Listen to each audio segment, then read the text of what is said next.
Ferne McCann is a TV personality and presenter who's recently given birth to her daughter, Finty, and she's bringing insights into the evolving spirit of British family celebrations during Christmas 2023. And Ferne is with us here. How are you today? I'm really good, thank you. How are you? I'm excellent, thank you. I'm looking forward to Christmas. So am I. Oh, I'm in the festive spirits already. Absolutely. Now, how is it that you are planning to celebrate the season this year, especially considering the recent addition to the family? Oh, wow. So I've got lots of lovely plans on the lead up to Christmas. We're going to see a few shows. We're going to my partner's from Portsmouth, so we're going down to Portsmouth and watching my friend Arj in the panto, and then seeing some of my partner's family. But this Christmas Day, we're actually going out for dinner, which I'm not sure how I feel about, because normally on Christmas Day I like everyone over at mine. I like to be indoors. It's a chance to wear a glittery dress in your front room, wearing a pair of slippers, and it's all about food for me. But I'm really looking forward to our Christmas evening because we're going to my brother-in-law's sisters, who actually lives up the road from us, so we can actually walk there and walk home to play all the games and mulled wine, mince pies. But for me, my favourite, which I'm most looking forward to, is Christmas Eve, Christmas pyjamas, reliving those Christmas traditions from my childhood with my daughter, putting the mince pie out, the glass of milk, carrot, and just watching Christmas movies. That's interesting about the traditions, actually, because when you have a blended family, what's tradition for one part of it might not be a tradition for the other. Now I've got a blended family, I exactly that. Like, I remember telling him that my mum would put satsumas in our Christmas stocking, and I wanted to do that with our children because he's got a son, I've got a daughter, now we've got a baby together. And he literally looked at me like I was mad. He was like, what?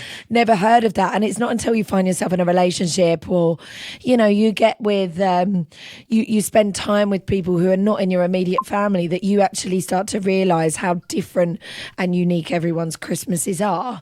But the research that One for All found was that 74% of people are open to embracing new traditions or guests, whether that's from different cultures, religions, different foods, just different traditions from your childhood.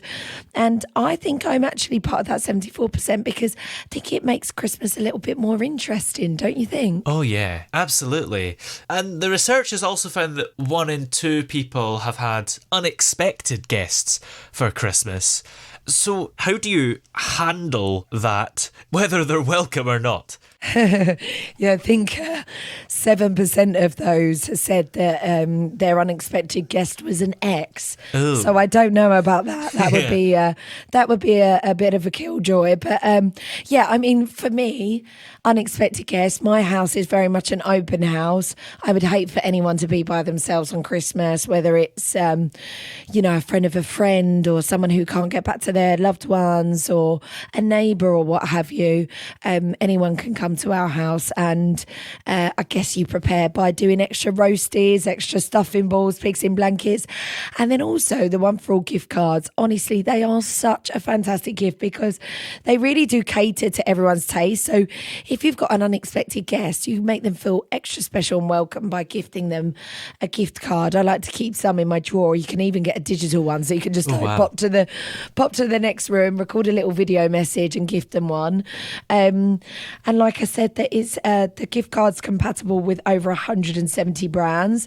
So whether you've got a guest who you don't particularly, or a family member, you don't know what they like, what they're into, you can spend the gift cards in restaurants, beauty products, B&Q, home shops, gaming. There's a gaming cart. So my partner's nieces, they're like 9 and 10. I wouldn't have a clue what to get them. And I feel like teenagers are really hard to buy for as well. So with the gift card, they can shop and spend however they wish. And you mentioned about preparing for unexpected guests, get more food than you need. And that's a good idea, because even if you don't have anybody unexpected that turns up, it means that there's more for everyone else, and you'll have leftovers that can last you for even more days after Christmas. Oh, definitely. I'm all about. So my family used to call it Monday pie. You know, after a Sunday, and you're having leftovers on the week after, or bubble and squeak, or cold meats on Boxing Day. You know, turkey curry, turkey risotto, turkey sandwiches. The list is endless. And of course, like, I hate food waste, so I'm popping everything in my freezer. Like, literally everything goes in the freezer, nothing goes to waste. And yeah, I just love all the Christmas food over the festive season. Absolutely. And when you're in a blended family, I suppose, on the subject of food, if there's more people, that maybe some of them, with the unexpected guests you don't know as well, how do you cater for them all and know that they're going to like what has been put in front of them? Well, that's a really, really good question. My mum is a vegetarian, so now I'm like adding a nut roast to the menu. It seems that my menu is growing more and more as Christmases go on. But the research does show that a quarter of respondents have changed their plans to accommodate guests, whether that's food or what have you. But I think, again, that's what makes Christmas really interesting and special, is you can relive those old classic traditions, but then you can welcome new traditions.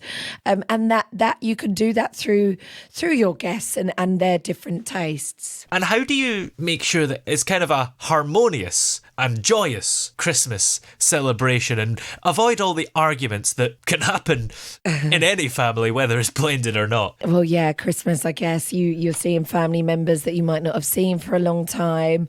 I know that that some like to put their differences to one side just to spread the Christmas spirit. But I also know that Christmas can be a difficult time for people, and a time that can be overwhelming, or a time where they miss their loved ones that might have passed.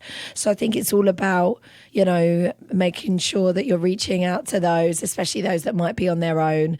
And that's why my house is always an open house. I'm not saying everyone listening to this right now can come round on Christmas Day, but yeah, it's I would hate for anyone to be by themselves. Yeah, and especially with the fact that you've got kids, it's a great example to set to them to have an open house, that anybody who needs somewhere to go on Christmas can come. Yeah, exactly. And now I've got children, Christmas is just more special because you see the magic through their eyes, and you relive all of your favourite Christmas traditions through them. Like, for example, today the elf arrived, and my daughter Sunday was she was in disbelief. Like, she couldn't believe it, and it was just so magical. She was like, "Mummy, the elf!" It was like sat on top of the tree, and she was just so excited. It's such a special time. Absolutely.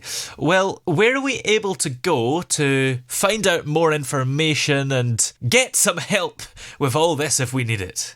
So you can go to the One for All website, or if you wanted to pick up one of the One for All gift cards, they're available to purchase in post offices, Tesco's, Morrison's, Co-op, supermarkets, or, like I said, online at oneforall.com. And if you wanted to read more about the research that One for All found, then you can go on the One for All website. Brilliant. Well, many thanks for talking to us today, and have a great Christmas.